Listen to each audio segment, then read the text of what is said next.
এক ফল বিক্রেতা আম বিক্রি করে 25% লাভ করেন। যদি তিনি 1 টাকা বাড়িয়ে দেন তাহলে 50% লাভ করেন। তাহলে তার আসল বিক্রয় মূল্য কত ছিল?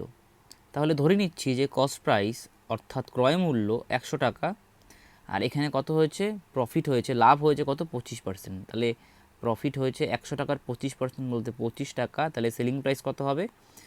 সেলিং প্রাইস হবে 100 যোগ 25 অর্থাৎ 125 টাকা। ঠিক আছে।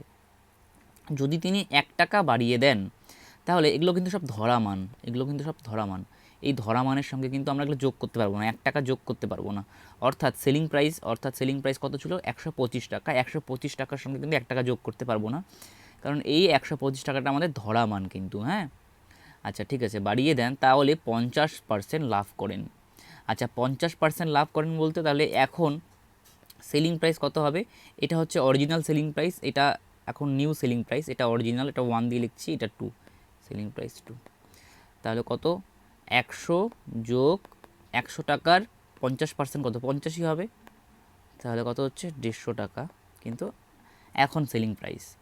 এবার কি বলেছে? যদি তিনি 1 টাকা বাড়িয়ে দেন, তাহলে অর্থাৎ এই আগের সেলিং প্রাইস আর এখন সেলিং প্রাইসের যে ডিফারেন্সটা সেটা কত?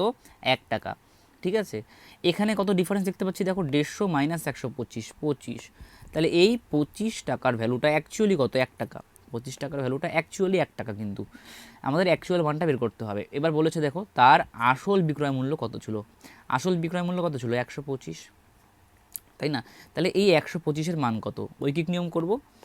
তাহলে 25-এর মান হচ্ছে 1 টাকা, তাহলে 1-এর মান কত হবে? 1/25, আর এখানে 125টা গুণ হয়ে যাবে, তাই না? তাহলে 5, 5 অক্ষে 5।